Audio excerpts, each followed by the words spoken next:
अष्ट सिद्धि नवनिधि के दाता, असबर दीन जान की माता।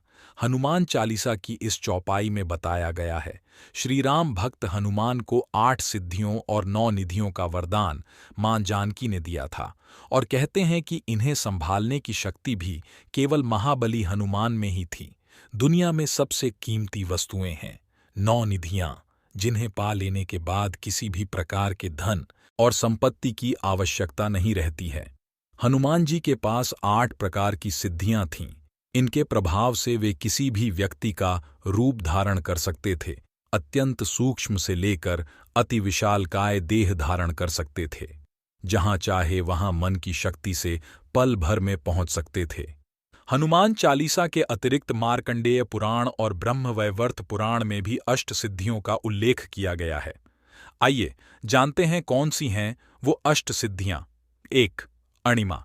इस सिद्धि के बल पर हनुमान जी कभी भी अति सूक्ष्म रूप धारण कर सकते हैं। 2. महिमा।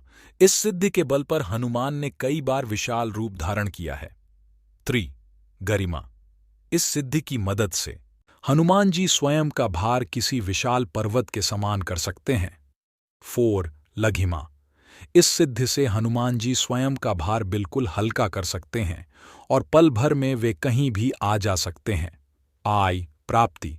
इस सिद्धि की मदद से हनुमान जी किसी भी वस्तु को तुरंत ही प्राप्त कर लेते हैं, पशु पक्षियों की भाषा को समझ लेते हैं, आने वाले समय को देख सकते हैं। 6. प्राकाम्य। इसी सिद्धि की मदद से हनुमान जी पृथ्वी गहराइयों में पाताल तक जा सकते हैं, आकाश में उड़ सकते हैं और मनचाहे समय तक पानी में भी जीवित रह सकते हैं।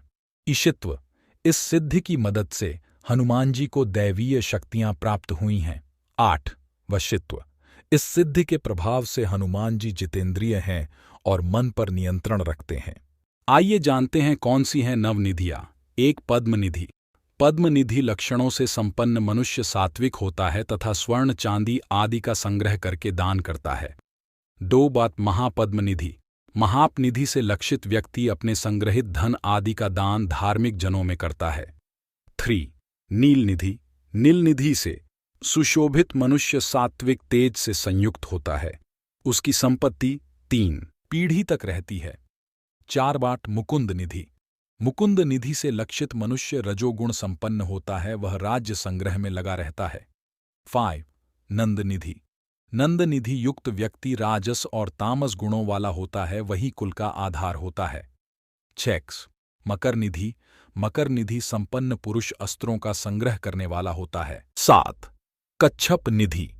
कच्छप निधि लक्षित व्यक्ति तामस गुण वाला होता है, वह अपनी संपत्ति का स्वयं उपभोग करता है। 8. शंख निधि।